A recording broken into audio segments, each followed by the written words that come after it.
नमस्कार साथियों, sapling classes में आपका स्वागत है। प्यारे साथियों, अपन पढ़ रहे थे परसेंटेज में अपन ने दो टाइप पढ़ ली थी। आज हम पढ़ेंगे टाइप 3। जो परसेंटेज का चैप्टर है उसको अपन टाइप वाइज पढ़ रहे हैं, तो आज पढ़ेंगे टाइप नंबर 3। ये आज अपन पढ़ने वाले हैं। टाइप नंबर जो 3 है, इसमें कौन कौन से क्वेश्चन आए, किस पर आधारित हैं। तो इसमें देख क्वेश्चन जो आपके रहेंगे वो रहेंगे परिमाप, क्षेत्रफल, आयतन पर आधारित। परिमाप, क्षेत्रफल और आयतन पर आधारित आपको इसमें क्वेश्चन देखने में मिलेंगे। और सारे जो क्वेश्चन है वो प्रीवियस ईयर के हैं। एसएससी में आए हुए क्वेश्चन है, रेलवे में आए हुए क्वेश्चन है, और राजस्थान की किसी भी एग्जाम में जो है आए हुए क्वेश्चन ही है। लेकिन उसके क्वेश्चन के नीचे जो है एग्जाम का नाम नहीं है, लेकिन सारे क्वेश्चन प्रीवियस ईयर के ही हैं। क्वेश्चन आपकी स्क्रीन पर आ जाएंगे, वहां से आप देख करके उसको हल करने की कोशिश कीजिए। तो पहला क्वेश्चन है टाइप नंबर 3 का। एक वृत्त की त्रिज्या में 20% की वृद्धि की जाती है, वृत्त की परिधि में प्रतिशत वृद्धि ज्ञात कीजिए।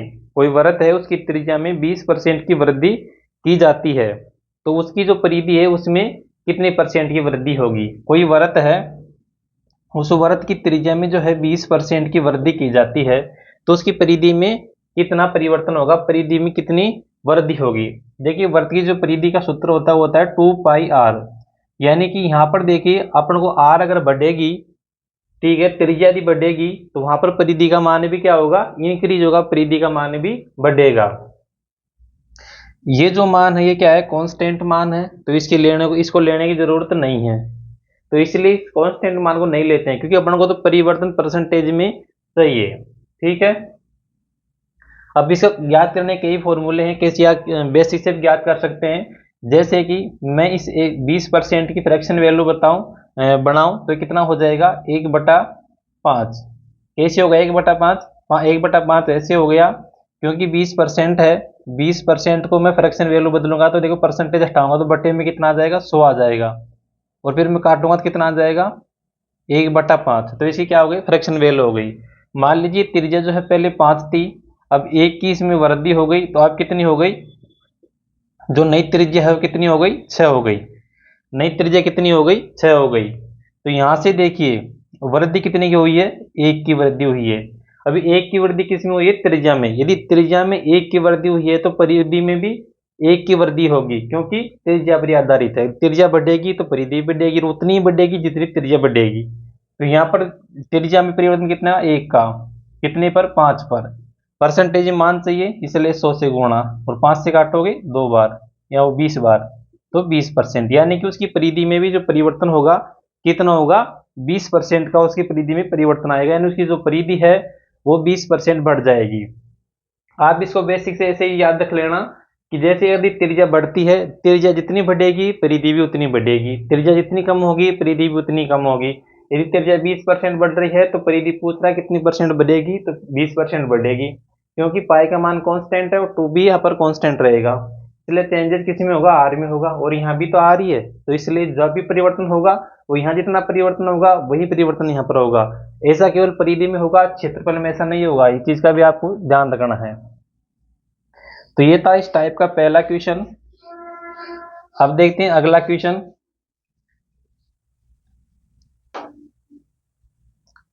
इस चीज में ये याद रखना है कि परिधि जितनी त्रिज्या बढ़ेगी उतनी परिधि, जितनी त्रिज्या में परिवर्तन होगा उतना ही परिवर्तन किसमें होगा, परिधि में होगा। अगला क्वेश्चन है, यदि एक घन की प्रत्येक भुजा में 12% की कमी की जाए, कोई घन है उसकी प्रत्येक भुजा में 12% की कमी की जाए, तो इसकी कुल पृष्ठीय क्षेत्रफल में कितने प्रतिशत की कमी होगी। कितने प्रतिशत की जो है कमी होगी, ये क्वेश्चन में कहा गया है। देखिए कमी कर रहा है ये कितने की, 12% की। कोई घन है, कोई घन है, उसकी कोई भुजा है, उस भुजा में 12% की क्या कर रहा है, कमी कर रहा है। 12% की फ्रैक्शन वैल्यू देखें तो कितनी हो जाएगी, 12/100। देखिए इसको काटोगे तो 3/25, 4 से अपने काट लिया, 3/25, ये इसकी फ्रैक्शन वैल्यू आ गई। अब ये कह रहा है कोई घन की भुजा है उसमें 12% की कमी कर रहा है, तो पहले जो ओल्ड घन की भुजा थी वो कितनी थी, मान लेते हैं 25 थी, और जो नई है वो कितनी हो जाएगी, 3 की इसमें कमी कर दी तो कितनी हो जाएगी, 22 हो जाएगी। ठीक है, अब इसमें पूछा है कि उसके जो उसका क्षेत्रफल है, क्या कह रहा है, पृष्ठीय क्षेत्रफल में कितना परिवर्तन होगा। तो देखिए पृष्ठीय क्षेत्रफल क्या होता है, घन का पृष्ठीय क्षेत्रफल होता है 6a²। यहाँ पर जो 6 है ये कांस्टेंट मान है, इसलिए परिवर्तन किस पर होगा, केवल भुजा पर होगा। जितना परिवर्तन भुजा में होगा उतना ही क्षेत्रफल पर होगा। तो देखिए स्क्वायर है तो यहाँ पर भी अपने स्क्वायर कर लेंगे। भाई ये भी तो भुजा है, पहले भुजा इतनी थी, अब भुजा 22% 22 हो गई। क्यों हो गई 22 की, 12% कम कर दिया। तो पहले भुजा 25 थी, अब 22 है।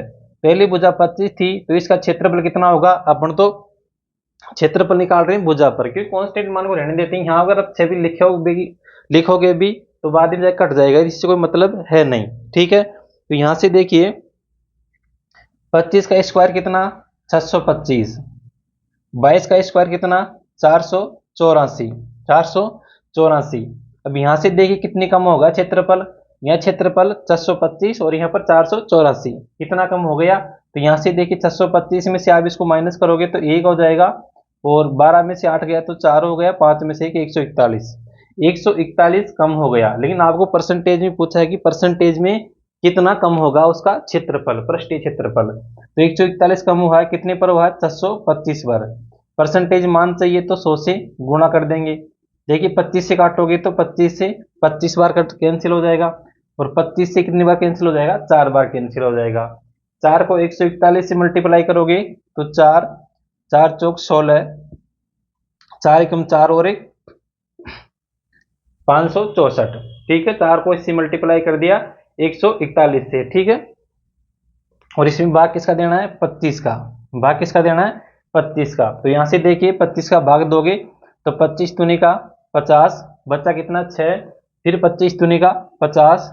ठीक है, कितना बचा 14, 14 140 में दोगे कितना आ जाएगा, 25 बन जो 125, और फिर 15 25 का 150, यानी कि 22.56% की उसके क्षेत्रफल में जो है परिवर्तन होगा। कितना होगा, 22.56%। पृष्ठीय क्षेत्रफल में कितनी कमी आएगी, तो कमी कितनी की आएगी, 22.56% की उसके क्षेत्रफल में कमी आ जाएगी। यहाँ पर ये चीज आपको याद रखना है, यहाँ पर भी जो घन का जो क्षेत्रफल होता है वो कितना होता है, पृष्ठीय क्षेत्रफल 6 इंटू भुजा स्क्वायर। तो 6 को नहीं लेंगे क्योंकि 6 तो इसमें कोर होती है, भुजा होती है, इसलिए 6 है। आपको तो एक पर तुलना करनी, क्योंकि आपको परसेंटेज मान चाहिए। यदि परसेंटेज मान न पूछ करके आपको एक्चुअल वैल्यू पूछता, यहाँ पर कोई कोई एक्चुअल मान ही भी दिया होता, तो इसलिए आपको तो परसेंटेज मान चाहिए ना, इसलिए एक भुजा को यहाँ पर लेकर के हल कर लेते हैं, तब भी अपना आंसर में कोई परिवर्तन नहीं आएगा, आंसर सेम आएगा। यहाँ पर साथ ही साथ ये फॉर्मूले भी आपको याद रख लेने हैं। जैसे कि किसी भी वर्त की परिधि ज्ञात करना, सूत्र क्या होता है, 2πr होता है। और कोई भी जो है घन है उसका पृष्ठीय क्षेत्रफल ज्ञात करना, सूत्र क्या होता है, 6 इंटू भुजा स्क्वायर। अगला क्वेश्चन देखिए, अगला क्वेश्चन है एक गोले की त्रिज्या में 25% की वृद्धि की जाती है। कोई गोला है उसकी त्रिज्या 25% की वृद्धि की जाती है, तो पृष्ठीय क्षेत्रफल में वृद्धि प्रतिशत क्या होगी, पृष्ठीय क्षेत्रफल में वृद्धि प्रतिशत जो है क्या होगी, ये क्वेश्चन में आपसे इसमें पूछा गया है। तो देखिए गोले में 25% की वृद्धि की जाती है, किसी में त्रिज्या में। ठीक है, कोई गोला है उसकी त्रिज्या जो है उसमें 25% की क्या की जाती है, वृद्धि की जाती है। 25% की फ्रैक्शन वैल्यू क्या होती है, 1/4 होती है। पहले त्रिज्या मान लेते कितनी थी, 4 थी, इसके अकॉर्डिंग। ठीक है ना, तो पहले त्रिज्या कितनी थी, 4 थी। उसके बाद में जो नई त्रिज्या है वो कितनी हो जाएगी, 1 की वृद्धि होगी तो कितनी हो जाएगी, 4 और 1 5। कितनी हो जाएगी, 4 और 1 5। अब इसमें देख कह रहा है कि गोले के पृष्ठीय क्षेत्रफल में, ठीक है, क्या कह रहा है, गोले के पृष्ठीय क्षेत्रफल में वृद्धि प्रतिशत कितनी होगी। देखिए गोले का जो पृष्ठीय क्षेत्रफल होता है ये होता है 4πr²। गोले का जो पृष्ठीय क्षेत्रफल होता है, गोले का पृष्ठीय क्षेत्रफल होता है 4πr²। ये फॉर्मूले आपको याद रखने हैं, है ना, ये फॉर्मूले भी आपको याद रखने हैं। गोले का पृष्ठीय क्षेत्रफल, ये किसका फॉर्मूला है, गोले का पृष्ठीय क्षेत्रफल। अब यहाँ पर जो कांस्टेंट मान है उसको लेने की जरूरत नहीं है, जिस पाई है और 4 है, ये कांस्टेंट मान है दोनों, तो इसको लेने की जरूरत नहीं है, अपनी तुलना करनी है केवल त्रिज्या पर। क्योंकि जो परिवर्तन आएगा किसके किसके अकॉर्डिंग आएगा, त्रिज्या के अनुसार, क्योंकि परिवर्तन किस में किया जा रहा है, त्रिज्या परिवर्तन किया जा रहा है, इसलिए परिवर्तन भी किस पर आएगा, त्रिज्या पर आएगा। तो यदि यहाँ पर त्रिज्या 4 है, यहाँ पर त्रिज्या 5 है, तो स्क्वायर करेंगे अपन, त्रिज्या क्यों करेंगे, स्क्वायर है फॉर्मूले में, क्योंकि इसको क्षेत्रफल अपन को ज्ञात करना है। तो 4 का कितना हो जाएगा 16 और 5 का 25। यानी पहले जो क्षेत्रफल था वो 16 था, अब कितना हो गया 25 हो गया। कितने की वृद्धि हो गई 9 की वृद्धि। कितने पर हुई है 16 पर। 16 पर 9 की वृद्धि। परसेंटेज मान चाहिए तो 100 से मल्टीप्लाई कर देंगे। ठीक है, 4 से काटोगे 4 बार, 4 से काटोगे 25 बार।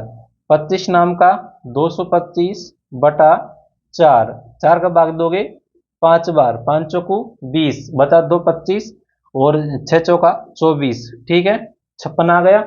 अब देखिए इतना आ गया ना, अब ऑप्शन देखते हैं। ऑप्शन में क्या है, ऑप्शन में केवल एक ही ऑप्शन में 56.25। ठीक है, 56.25 है तो अपना आगे हल करने की जरूरत नहीं, 56.25 का आंसर आ जाएगा।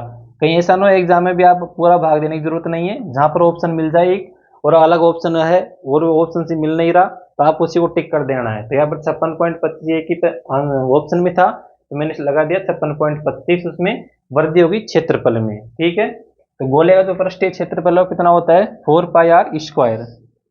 गोले का क्षेत्रफल होता है 4 पाई आर स्क्वायर, वर्ग की परिधि होती है 2 पाई आर, घन का क्षेत्रफल होता है 6 इंटू भुजा स्क्वायर। ये 3 फॉर्मूले 4 फॉर्मूले इसमें आपके आ चुके हैं, तो ये भी आपको साथ ही साथ याद करना है। ठीक है, अगला क्वेश्चन देखिए। अगला क्वेश्चन है, एक आयत की लंबाई और चौड़ाई क्रमशः 8% और 5% की वृद्धि की जाती है। कोई आयत है उसकी लंबाई में और चौड़ाई में 8% की और 5% की वृद्धि की जाती है, तो आयत के क्षेत्रफल में कितने परसेंट की वृद्धि होगी। आयत के क्षेत्रफल में कितने परसेंट की वृद्धि होगी। अब यहाँ पर जो है दो चीजें आ रही है, एक तो आयत की लंबाई, एक आयत की चौड़ाई। आपसे पहले जितने भी जो है संख्या आ रही थी, जो वैल्यू अपन को दी जा रही थी वो एक ही दी जा रही थी। यहाँ पर दो संख्या है, एक तो 8% है और एक 5% है। अब इस प्रकार के क्वेश्चन में आपको क्या करना है, ए बी नियम लगाना है। ए बी नियम कैसे लगाओगे, कुल जो परिवर्तन है वो आपको देखना है। तो कुल परिवर्तन देखने का एक सीधा सा फॉर्मूला होता है, वो होता है ई प्लस माइनस बी। ठीक है, प्लस माइनस बी और यहाँ पर आ जाएगा ए बी बटा 100। यहाँ पर प्लस माइनस भी होगा जब एक की वृद्धि होती है और एक में कमी होती है, तो यहाँ पर माइनस आ जाएगा। दोनों में वृद्धि हो रही है तो प्लस आएगा, और जब एक में वृद्धि एक में कमी हो रही है तो यहाँ पर माइनस आएगा, और दोनों में वृद्धि हो रही है तो यहाँ पर प्लस आएगा। ठीक है, तो इस प्रकार से फॉर्मूला काम करेगा। अब देखिए क्वेश्चन में, क्वेश्चन कह रहा है एक आयत की लंबाई और चौड़ाई में क्रमशः 8% की और 5% की वृद्धि की जाती है, तो आपको तो टोटल जो प्रभाव है वो देखना है। तो देखिए 8% की वृद्धि की जाती है प्लस 5% की वृद्धि की जाती है प्लस 8 इंटू 5 बटा 100 बटा 100, बस यही करना है, आपका आंसर आ जाएगा। देखिए यहां से इसको जोड़ोगे 8 और 5 कितने 13 प्लस इसको हल कैसे करते हैं, देखो 8 और 5 8 और 40, 8 और 5 से गुणा करोगे कितना आ जाएगा 40, 40 बटा 100, एक जीरो से एक जीरो, 10 का भाग दो कितना आ जाएगा 0.4, कितना आ जाएगा 0.4। तो यानी कि इसमें कितना ऐड हो जाएगा 0.4, तो कितना हो जाएगा 13.4%।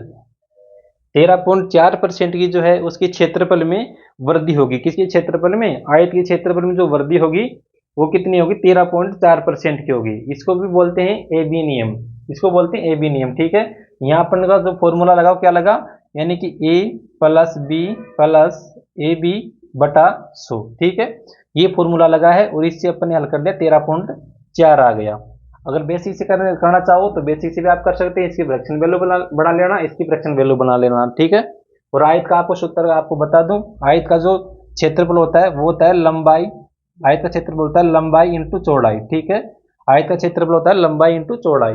मैंने अभी अभी आपको जो है बहुत सारे फॉर्मूले बता दिए, ये सारे फॉर्मूले आप याद भी करते रहना।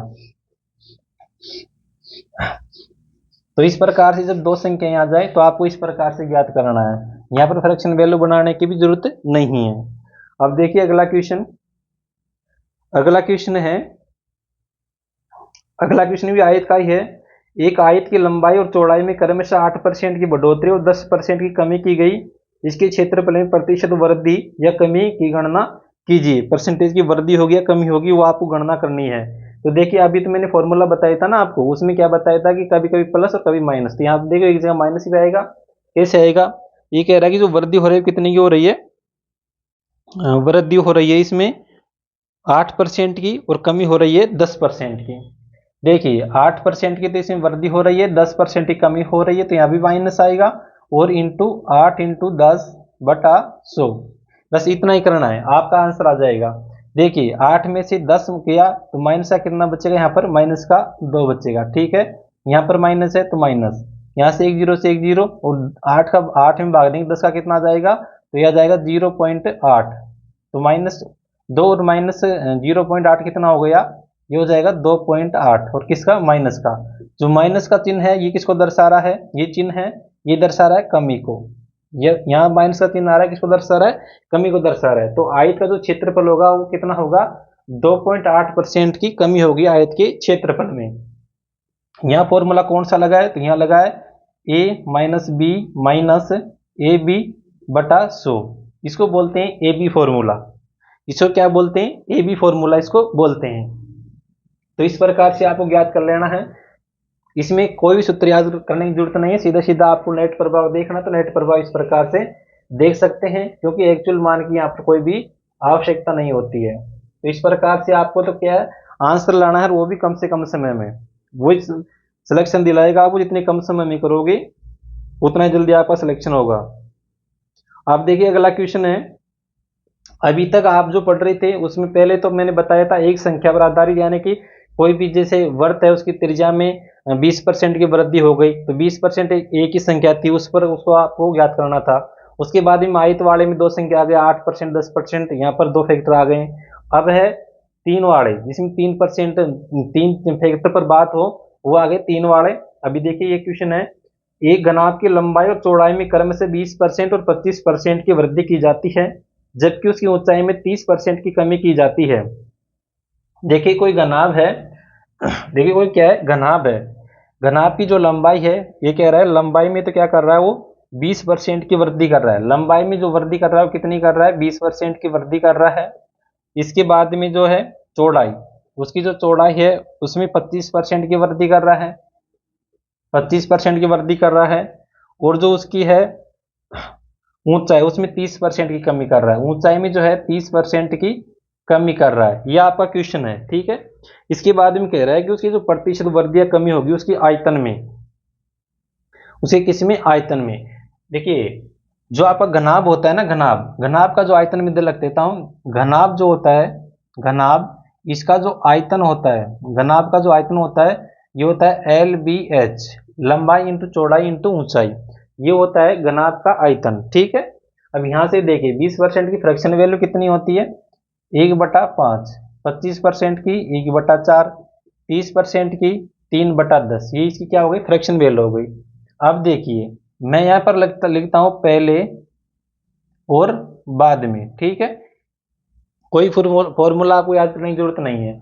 अभी यहां से देखिए पहले जो लंबाई थी 5 थी, पहले लंबाई कितनी थी, 5 थी। नीचे वाला मान जो होता है मैंने कल भी बताया था आपको, मूल मान होता है। तो पहले लंबाई 5 थी, अब एक की वृद्धि हो गई तो कितनी हो जाएगी, 6 हो जाएगी, ठीक है। बाद में कितनी हो जाएगी, 6 हो जाएगी, ठीक। इसके बाद में देखिए यहाँ पर जो चौड़ाई थी पहले 4 थी, और एक की वृद्धि हो गई तब कितनी हो गई, 5 हो गई, ठीक। यहाँ पर जो ऊंचाई थी पहले 10 थी, और 3 की कमी क्या हो गई, कमी हो गई, तब कितनी रह गई, 7 रह गई। और मैंने अभी बताया था आपको कि घनाभ का आयतन होता है LBH, LBH मतलब ये लंबाई, ये चौड़ाई, ये ऊंचाई, तीनों गुणा कर देंगे। तो यहाँ से 500 को 20, 20 को 10 से गुणा करो तो 200, यहाँ से गुणा करोगे 6 पंजे 30, और 30 7 का 210।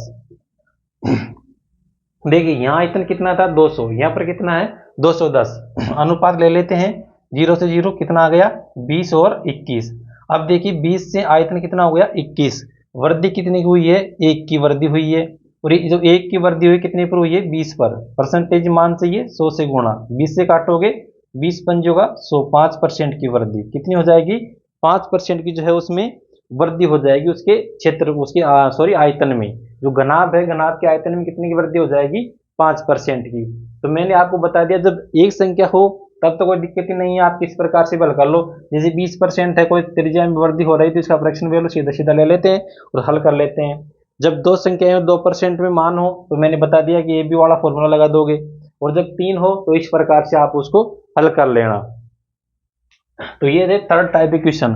थर्ड टाइप में जो बेसिक क्वेश्चन थे नॉर्मल वही बता दिया। हाई लेवल से अगर क्वेश्चन इसे पूछेगा इस टाइप में तो यही आएगा 3% वाला, जिसमें ऊंचाई में परिवर्तन होगा, चौड़ाई में परिवर्तन होगा और उसकी लंबाई में परिवर्तन होगा।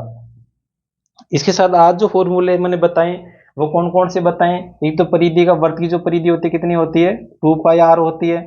ठीक है, घन का जो पृष्ठीय क्षेत्रफल होता है कितना होता है, 6 इंटू भुजा स्क्वायर होता है। गोले का जो आयतन होता है कितना होता है, 4πr स्क्वायर होता है। ठीक है, घनाभ का जो आयतन होता है क्या होता है, LBH, लंबाई इंटू चौड़ाई इंटू ऊंचाई। ये इसके फॉर्मूले हैं। ठीक है, तो ये फॉर्मूले भी आपको याद रखना। एक बताया था मैंने आयत का क्षेत्रफल, आयत का क्षेत्रफल होता है लंबाई इंटू चौड़ाई, लंबाई इंटू चौड़ाई। तो साथ ही साथ ये फॉर्मूले भी आपको याद रखने हैं ताकि आगे जाके भी आपको कोई दिक्कत ना आए। ठीक है, थोड़े थोड़े तो याद हो जाएंगे, एक साथ याद करने में परेशानी होगी, तो ये फॉर्मूले भी आप याद कर लेना। तो ये थी थर्ड टाइप की महत्वपूर्ण क्वेश्चन मैंने आपको बता दिया है। कल पढ़ेंगे अपन इसकी जो अगली टाइप है वो पढ़ेंगे। तो आज की वीडियो में इतना ही। वीडियो आपको पसंद आता है तो वीडियो को लाइक शेयर जरूर करें। चैनल पर पहली बार आए हैं तो चैनल को सब्सक्राइब जरूर करें। मिलते हैं नेक्स्ट वीडियो में, तब तक के लिए नमस्कार, वंदे मातरम।